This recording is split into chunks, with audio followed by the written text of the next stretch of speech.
Hi, James Fleming, the Power Within Training Development. So we're up in Dundee today and we're doing an interview with Andrew Lothian, who's the CEO and co-founder of Insights, which is a leadership development company. They're, I think, in 60 countries across the world. I think they're in the 55, 56 million dollar mark. And we're doing the Road to Success, the interviews, and it's for entrepreneurs, startup businesses, and just businesses in a whole to kind of understand where we need to be from a mindset point of view, what we need to focus on, and then how we go about doing that. So without further ado, I'm going to jump straight into the interview and I hope you enjoy it. So Andrew, first of all, thank you very much for allowing me to come in and do this interview with you today. As we discussed, the premise of the interview and the questions around, it's for small business owners, micro businesses who are going through those turbulent times. You know, they're questioning, they'll have a great idea. They've got you may be really good at doing their job at something and have decided to get into business. And as you know and I know very well that it's never that easy. So it's really that's the premise, is the road to success. The trials and tribulations, the bumps, the peaks and the troughs, and that's really kind of the premise of the interview today. So without further ado, I'm going to jump into question one. So what I would like to do is I would like to ask you if you could tell us briefly just a little bit about you and your business. So when I was a wee boy, I thought I wanted to become a master of the universe, and I went off in search of gold in the streets of London. I thought I was going to be a merchant banker, and did all the things that I thought I needed to do to be brilliant at that. I went to London searching my fortune and realised in a very short space of time that it was candy floss. It was very interesting, very intellectually challenging, but no nourishment in it whatsoever. And my father had been going through a bit of a journey as well, and so we decided almost 30 years ago that we would start the business that we now have, knowing nothing about anything. So I left the very prestigious and highly paid and well thought of comfortable job that I had in the city to come back to Scotland to try and build something with my old man. And it took us a lot of years early on to learn all the things not to do to build a good personal development, people development business. Because we didn't really know much of anything. And there were all sorts of twists and turns and all sorts of ups and downs and all sorts of dead ends. But I certainly I wanted to stay on purpose. I wanted to make a difference. I wanted to change how organizations thought, how people thought of themselves, how people... We realized along the way, as we tried all these different things around people development, that people are different. You know, there's this idea that there's one solution to solve all your problems, and we represented an American educator. You and I talked about Jack Black, brilliant Scottish educator, but we represented a big US guru, and his thesis was 21 keys to success and achievement in life. Step number 1, make a decision to exceed all your previous levels of accomplishment, and went on to describe all the others. We realized that for some people that worked, and for others, particularly Scots, are going, aye, right. And we realized that in order for people to grow, first of all, they had to understand who they were and how they were different. Absolutely. What do they bring to the world? What are the things that are important to them? Why are they on the planet? And then secondly, the people around them that they don't quite understand or get, how are they different? And that dynamic, taking what you have and what I have and bringing it together, is a real key to what we've built. And now we're in 50 countries. We have offices in 20, but representation in 50 countries.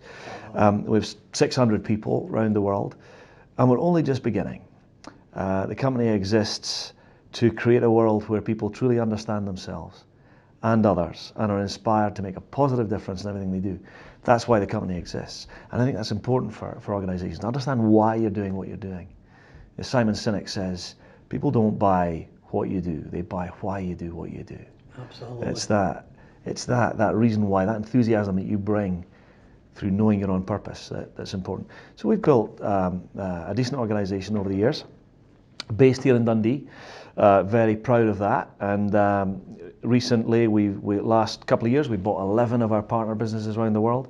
We acquired a technology business, mobile app development business, which we've rebranded as VitaTech. VitaTech's really strong on purpose as well. VitaTech exists to improve people's experience of life through technology. So great alignment. So now we've got a couple of organisations in the stable. We are just creating our foundation, which is, I think for most of us, doing well by doing good is important. So the giving back part of what we do. So a few things going on right now, James. There's so many things resonate with me, particularly why. I think until you understand why, you kind of run in a circle. And you mentioned Simon Sinek, and I've read both the books, but the book that really helped me was Find Your Why. Not Start With Your Why, the Find Your Why. Do you know why I actually did that? Have you done the exercise? Have you tried it? Which exercise particularly? So in the Find Your Why, there's an exercise about what makes you tick. So why are you who you are? And I did it with my wife, and I was sitting and it was quite emotional because I didn't realise what was driving me to come back to the UK for my job and to give everything up. I didn't really understand what my real driver was, other than I wanted to make a change. And when I found my why and understood that, it was quite an emotional... Well, but part of that is, if you can think about questions like, how do you want to measure your life? It's a great question. Yeah. How do you want to feel when you get up in the morning? Not what you want to do or what you want to have, what you want to be. How do you want to feel? Because then you start thinking about creating the life that will give you those feelings.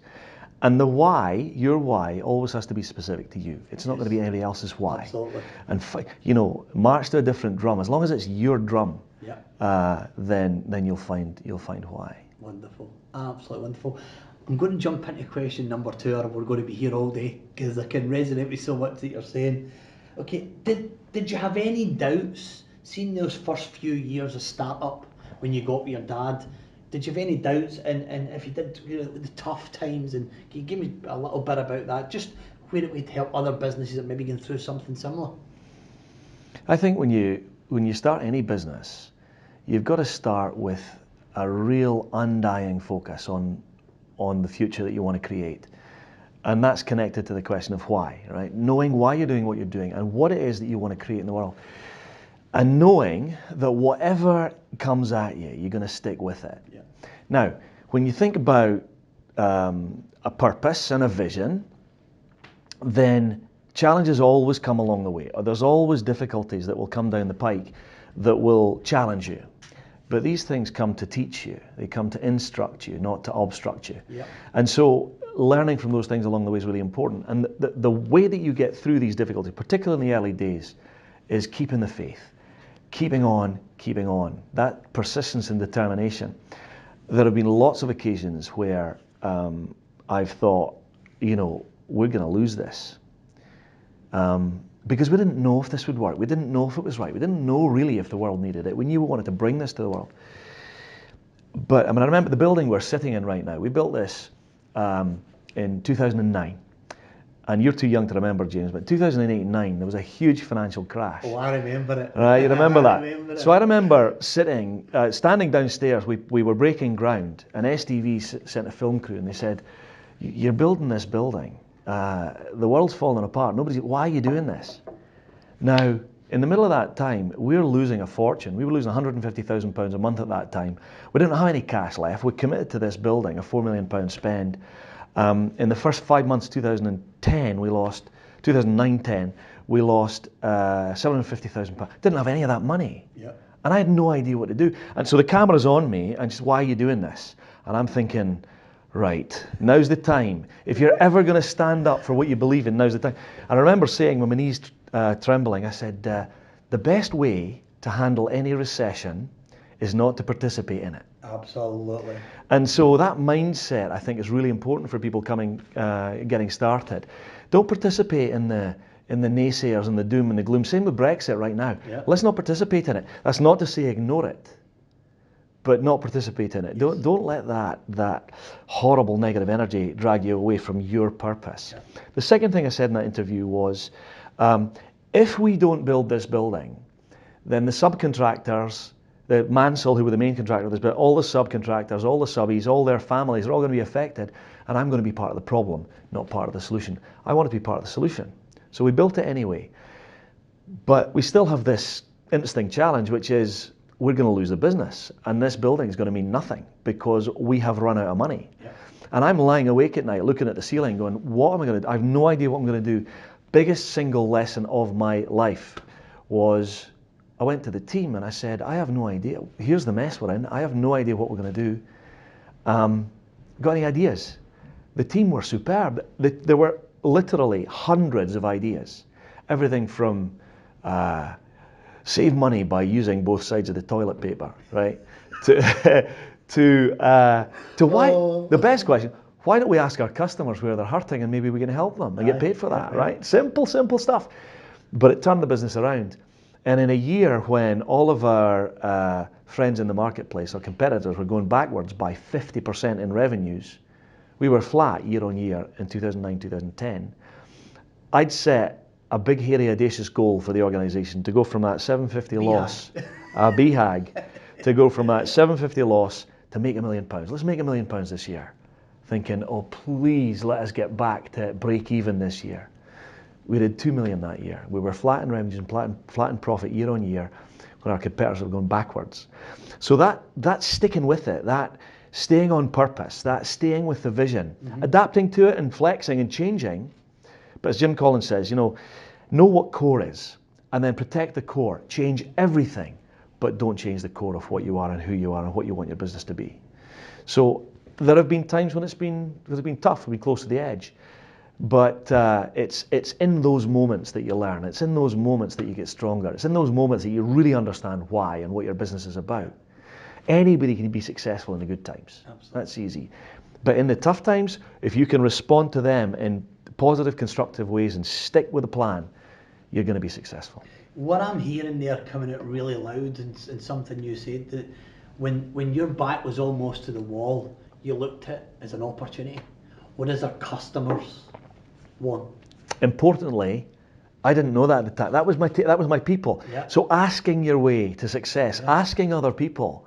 I'm part of an organisation called Vistage. It's an association of chief execs of mid-sized businesses. We get together, peer networking once a month. It's outstanding because I'm around a table with a dozen other people who are trying to do what I'm trying to do in their industry. Mm-hmm. And it's amazing the wisdom that you can get from people who don't know your industry, don't know your business, but they know the challenges and they know the people issues and they know the financing issues.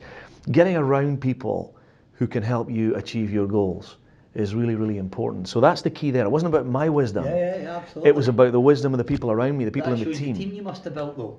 So that part's really important. Early on for young businesses, getting around the right people, getting the right people around you. If you ask for support from mentors and advisors, you'll get it. If you ask people, infect people with your enthusiasm for what you want, you'll get an amazing amount of support from those people. And then for your core team, get a small number of people who really believe in where you're going. And people who are better than you at what they do. I think often, fledgling businesses and emerging entrepreneurs, we think it's got to be up to us. I really, and ultimately, the buck stops with us. When you're the lead entrepreneur, it stops with you. But I always feel that if I have to make a decision in my businesses, I've made a mistake. I've got something wrong. Because the decisions need to be made by people who are empowered, who have the responsibility and the accountability that goes with their area. Let them make the decisions and support and nurture and encourage that. It's much, much easier. In the early years, seeing the first couple of years when it was you and your dad, what was that like with those opportunities, decisions, that kind of, because that sometimes can be some of the toughest. Like any new business, when you're the founders, owner, managers, you're in amongst it. You're doing it all, right? And you're trying to find those brilliant people who are better than you, but you're in amongst it. So we were doing the program development, we were doing the delivery, we were doing the chasing up the invoices, the billing, we were doing all the support calls, we were printing our own materials, all of that. And you do it, and I think there's something about being prepared to do what it takes, whatever that is. That's this idea of persistence and sticking with it. You don't have to do everything that it takes, but you have to be prepared to do it. When you're in that place, you just get it done. It's almost like there is no alternative to this. And you've kind of got to You know, the idea of burning your bridges and committing, there's an enormous energy that comes from commitment, 100% commitment. Goethe wrote about 100% commitment. There's an inordinate difference between 99% commitment and 100% commitment. Yes. When you know that this is the direction that you have to go and there's no way back, that's why, you know, it's difficult to ride two horses, to straddle the day job and build a business. It's possible to do, but it's hard. Once you commit, as Goethe put it, providence moves too, and all manner of things occur to help you along your way. Or if you like, it's the difference between the pig and the chicken in a full Scottish breakfast, right? The chicken's involved, the pig's committed. You're going to be a chicken or a pig, right? So commitment is very important early on, I think. Persistence, commitment, love it. Absolutely these are the kinds of things. The things I talk about a lot is the persistence, commitment, particularly when you're in that environment. We particularly start-up businesses in the first couple of years, and you're talking to them about, are you all in? You know, are you all in? Because you need to be. Because let's be honest, to run a business, you're going to go through pain. You're going to go through that constant doubt. So you need to love it. I mean, you need to love it, what you're doing to go through that pain. And I think that's some of the key things, is the persistence and the commitment for a business owner to be all in. You know, you need to be all in. And I think all in. And I think this idea of doubt, you know, doubt and uncertainty is an uncomfortable position to be in, right?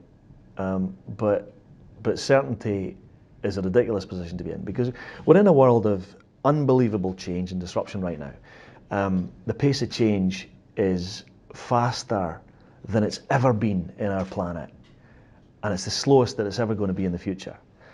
That's an interesting time. So if you're looking for certainty, if you're looking for, you know, you're not going to find it, particularly when you start your, you know, a business and you're early in a business. You won't get certainty. It doesn't exist. So it's okay to have doubt. Doubt is part of the human condition. It's how you respond to that doubt.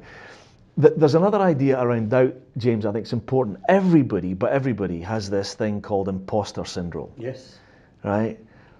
I talked about it just not that long ago. Right. If I'm doing so well, how come I feel a bit like an imposter? When are they going to find me out?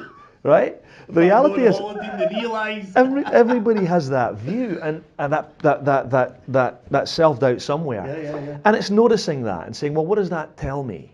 But not letting it control you. So, but knowing that you're not going to be stopped on the road to your goal. Whatever comes, whatever happens, I'm going to carry on here. I'm going to make it. I'm going to make it happen. Yeah. Did you find that at some point, now this could have been even before you started up the business, did you find at some point that when you create that mindset, I talk about a strong mind, when you start to realise that you're in control and that you're in control of your choices and you're in control basically how you deal with opportunity or failure or whatever you want to call it, when you've got that absolute strong mind, it doesn't matter because I know where I'm going. Do you remember when that happened? At what stage? When you have that switch to you just know, you don't know, but you know you're going to make it. So this idea, you don't know but you know, it took us a decade and a half to really land on the words that describe the purpose that defines Insights. Right, the purpose, which is to create a world where people truly understand themselves and others and are inspired to make a positive difference in everything they do. We can articulate that now and everybody gets behind it. It took us a long time to write that down. So again, it wasn't certainty, but there was a knowing about the direction of travel. And the way that knowing manifests itself is different for different people. So right at the core of what we do is a model of personality type called Insights Discovery. And we use colour energies to describe it. So the certainty of the knowing, determined to succeed, bottom line, fast-paced, make it happen, get the job done, I can get this moving, it's fiery red energy. All of us have it in different ways. But not everybody leads with fiery red energy. There's another energy which is sunshine yellow energy, which is, oh, it's brilliant to be sitting here speaking with you, James. This is fantastic. I didn't think we get the chance to speak so much. Oh, there's a plane, look. Right, that kind of engaging talk. So the certainty that comes there is, I know that together we can do something really, really powerful. Right? Then there's an earth green energy. So the earth green energy is, James, lovely to see you. Would you like some tea? I'm okay. You're okay at the moment. Lovely to be with you today. I want to talk to you about some of the amazing people in Insights and how they have helped us create the organisation that we have. The Earth Green Energy, caring, encouraging, dependable. This is the coaching leadership style. Yep. And a coaching leadership style is not endowed with certainty and the knowing of indefatigable determination. It's together, if we think this through and consider the needs of others, we might be able to do the things that we want to do on the planet. Yeah. And then the cool blue energy. James, you've only asked question 1. When will we move to question 2? And exactly at what time will this interview finish? I want to know the detail and the structure and the systems and the processes. Yes. This is That's organised and certainly not like systematic me. and planning.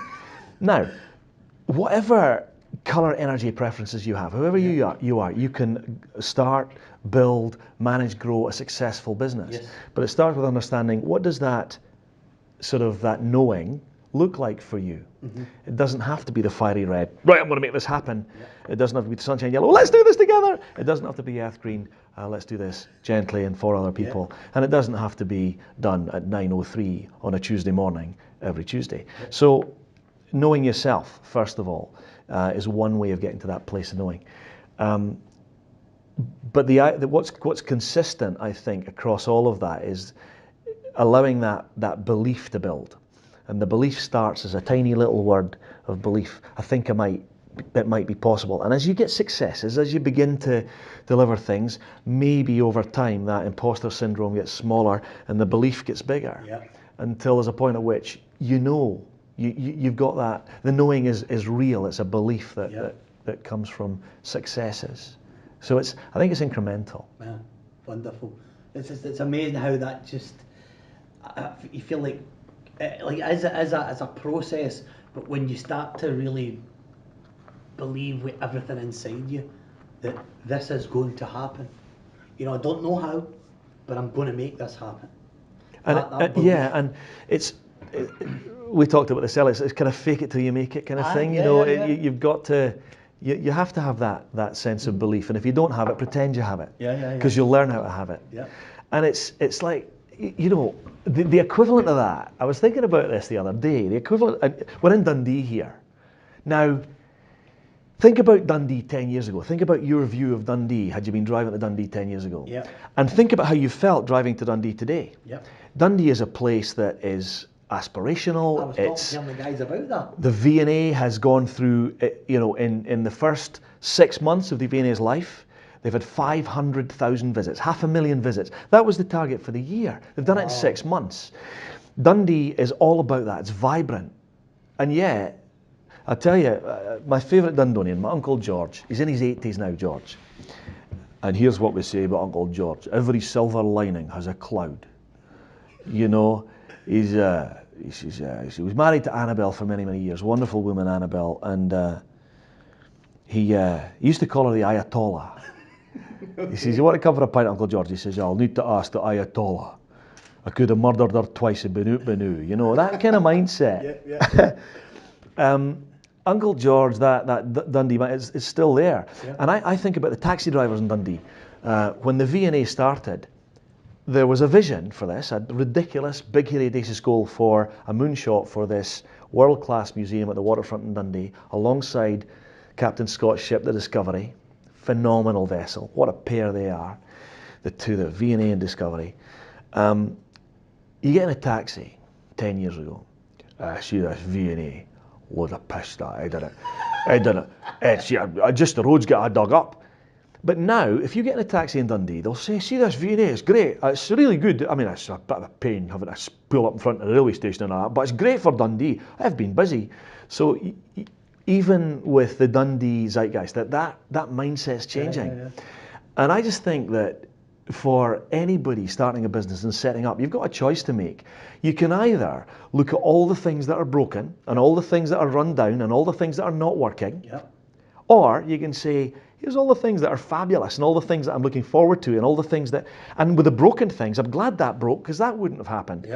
So it's not about a positive mental attitude, because I think that's a bit Pollyanna-ish, but it is about looking into the things that are the real things that you have to deal with, but just choosing not to be sucked into that, choosing not to be dragged into that downward spiral, go to the upward spiral. It's a simple same world, same environment, absolutely, right? just a more positive mindset just says that you'll feel better coming through it. Absolutely. And you'll be more ready to deal with the challenges that life throws at you. Dundee is coming up. I started coming up to Dundee. I've been coming up for years, but even the difference in a year, you can see Dundee changing. Just in a year, I think it's the fastest growing chamber of commerce in the UK. Sure, Yeah. and Alison Henderson does a great job of that. Now, the reality is, Dundee, like any other city on the planet, has its challenges. We've got huge challenges with unemployment. We've got huge challenges with addiction. Huge challenges with breakup of families. Challenges with social breakdown, and schools are there are those challenges. Of course there are. But are we better placed to address these challenges now than we were 10 years ago? You bet your bottom dollar we are. So we're just beginning. And in the middle of all that, we had some news about Michelin, 800 jobs. You saw that, 800 jobs. But we'll find a way through that. There'll be other opportunities that emerge for Michelin. McGill was another one recently. Company shut down, but that's restarted.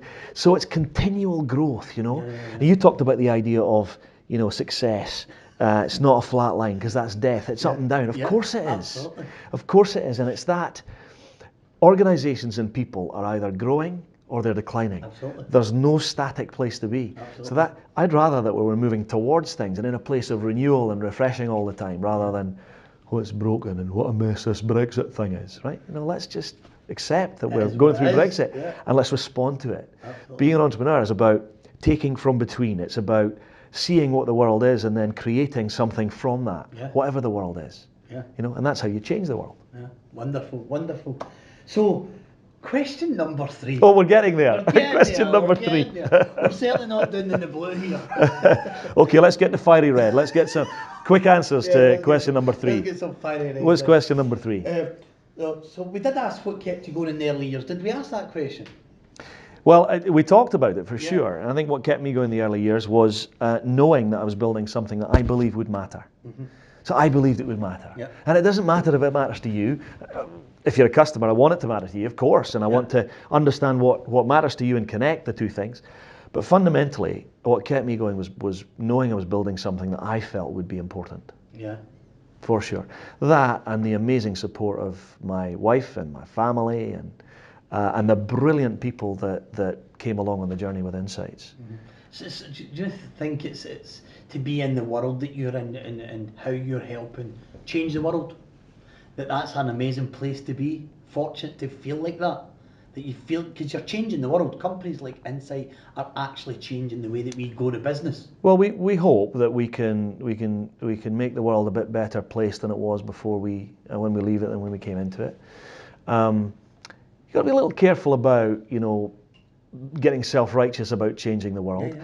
I think, I see organisations changing. I see workplaces changing. Yeah. I see huge disruption. I see political disruption. I see, what's happening with Donald Trump in the US. I see economic disruption that Brexit's given us right now. I see, we talked about some of the social issues in Dundee. Technology is huge. I don't know about you, but my family live curated lives on their phones. Yeah. We've got artificial intelligence, we've got augmented reality, we've got driverless cars. There's huge change happening, huge disruption. And I think that the antidote to a lot of that is what we call rediscovering human. Yep. So in our workplaces, if you and I can connect at some level, at some human level, we're going to feel safer. Yep. We're going to feel more supported. We're going to feel that there's safety in numbers to some extent. And so the idea of the difference that we want to make is to keep organizations human. So that technology is additive. Technology adds brilliant things, but that we don't lose our humanity. That's an important piece for us. And how do you do that? You help people understand who they are and their role in the organization. You help them understand others in the organization and how they adapt, connect, and deliver something brilliant. Absolutely. Yeah. Brilliant. Question number 4. There was a fast fire red. So, do you think success in business is down to chance, luck, or coincidence? Do I think success in business is down to chance, luck, or coincidence? Or none of them. So let's come at those backwards. Let's start with coincidence. There is a worldview that says there are no coincidences. Jung would talk about meaningful coincidences that were beyond probability. Now, whether or not you believe that, I think once you're on purpose, as Goethe said, providence moves too, and all manner of things come to your aid that wouldn't otherwise have happened. So coincidences tend to happen when you're looking for those coincidences. Absolutely. So, you know, when you think, James, I'm going to have that red MX-5. That's going to be my toy car for the week, a red MX car, right?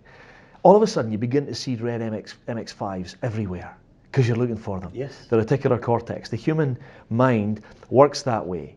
When we plant a goal in our minds, we begin to see the things that are commensurate with our goals. Yep. Is that coincidence? I don't know. The idea of luck, I think, is really important. I've been incredibly lucky, incredibly blessed and lucky in my life. A couple of thoughts about that. I'm a golfer, love my golf, and I do too. so I had the privilege of playing 18 holes with Mr. Player not so long ago, and he's famed for saying, people were telling him he's very lucky as a golfer, and he said, the harder I practice, the luckier I get. The luckier I get, Yeah. Absolutely. The other thing about luck that's important is it's not about, I don't think organisations that are successful are necessarily luckier than the organisations that are not successful.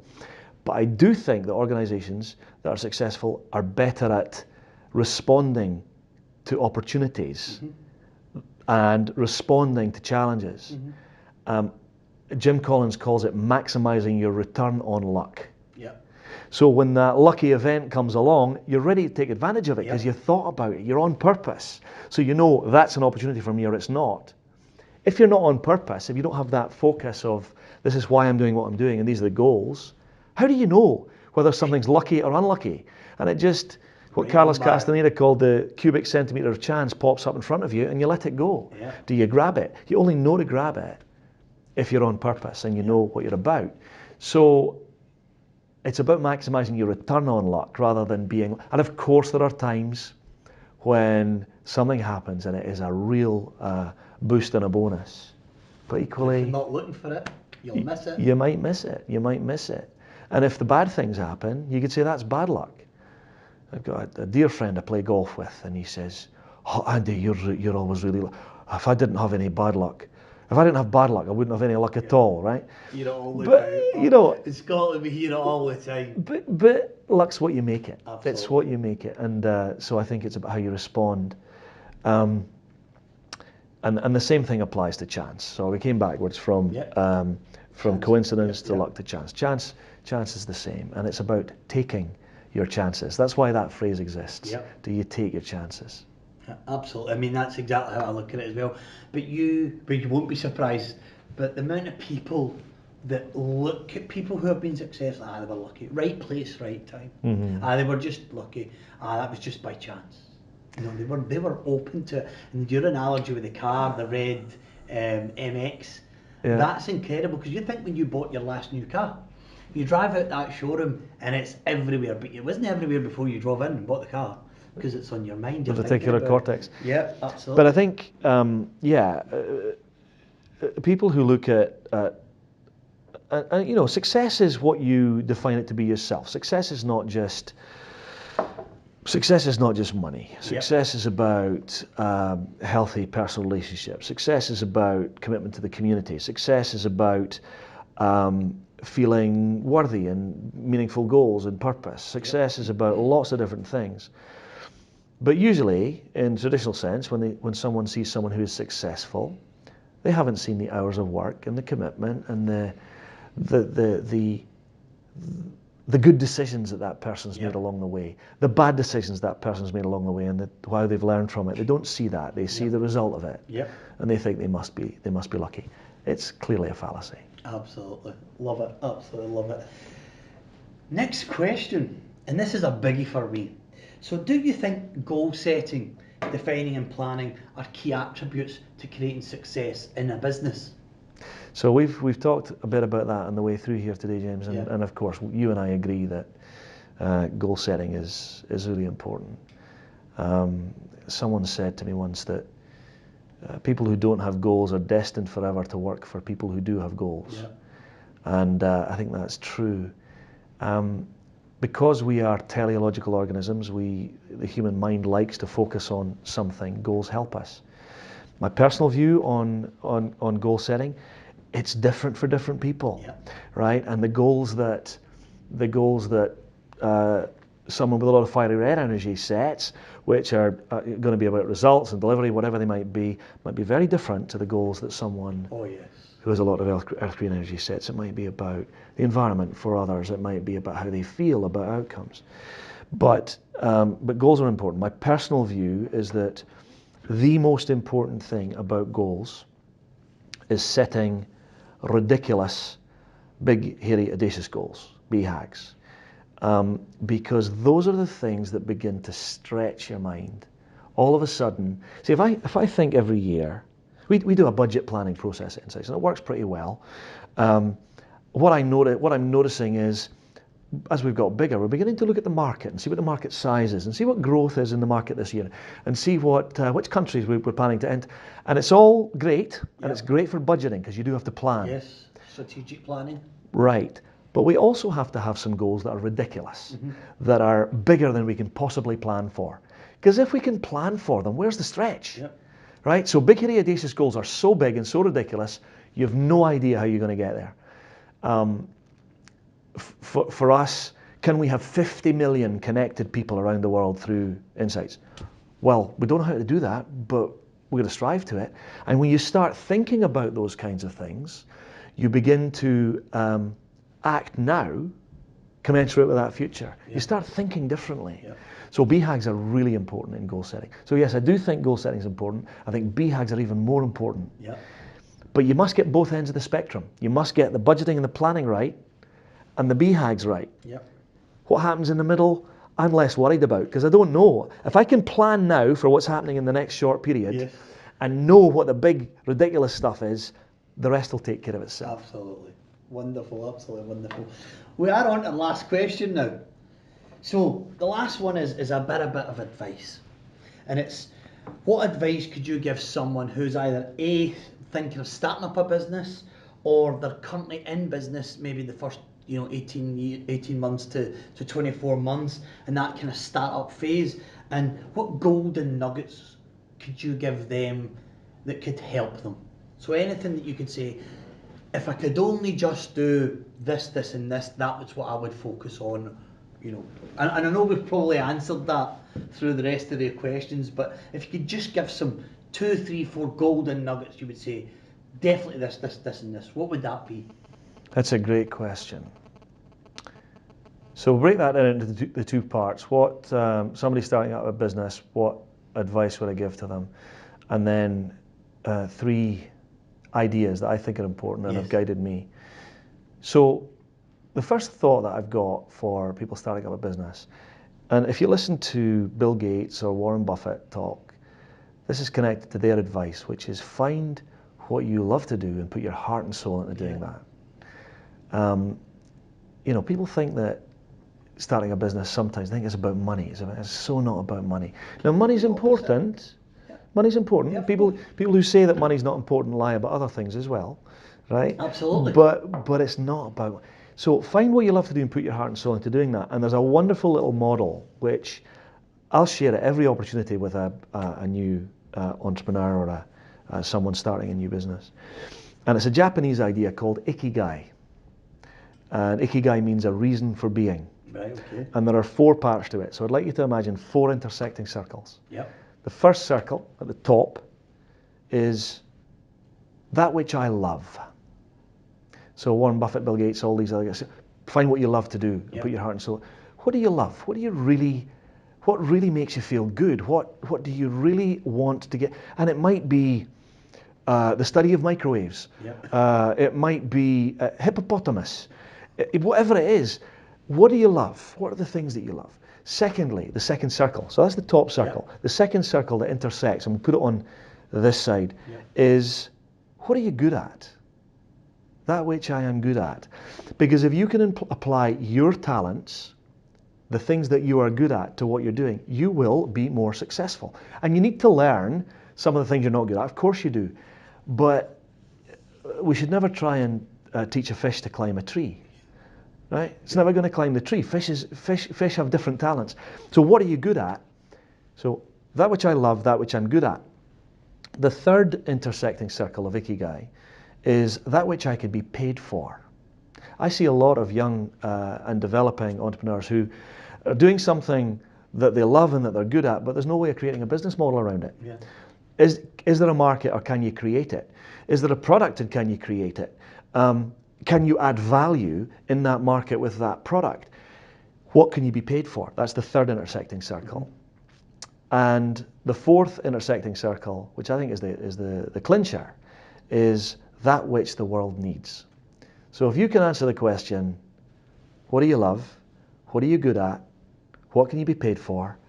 And what does the world need? In your terms, what do you think the world needs? Yeah. And find the intersection of those circles. Not the combination of them all, but the intersection of them. You've found Ikigai. Really, really powerful idea. It keeps you on. That represents what's core for you in your business. Yeah.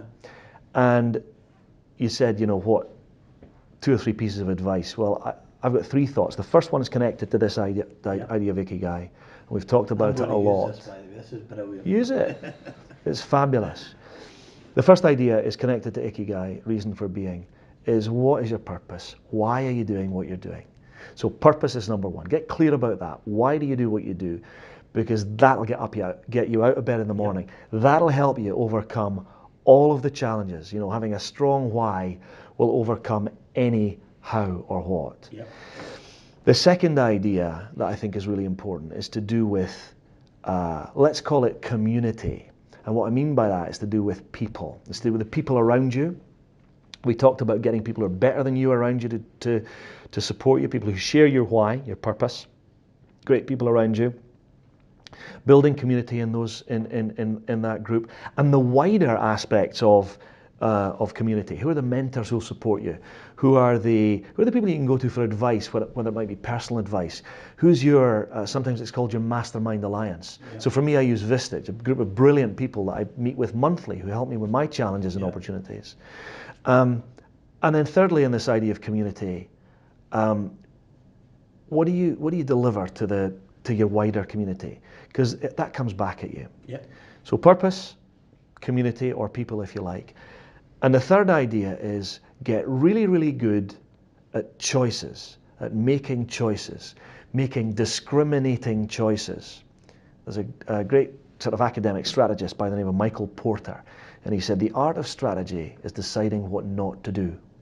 And I think early on with a young growing business, you're trying to do everything.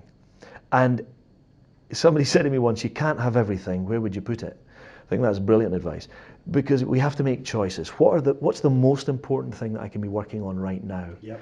And choosing what to do, what to delegate if you can delegate, what to just say no to. Learning to say no is really important. So I think the 3 things that are important are purpose, community and people, and making good choices. Wonderful, absolutely wonderful. Well, that's us at the end of the interview.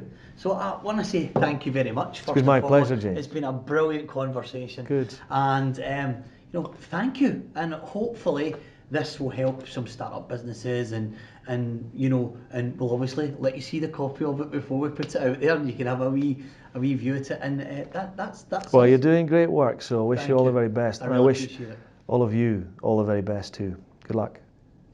Thank you. Brilliant. Cheers. Appreciate it.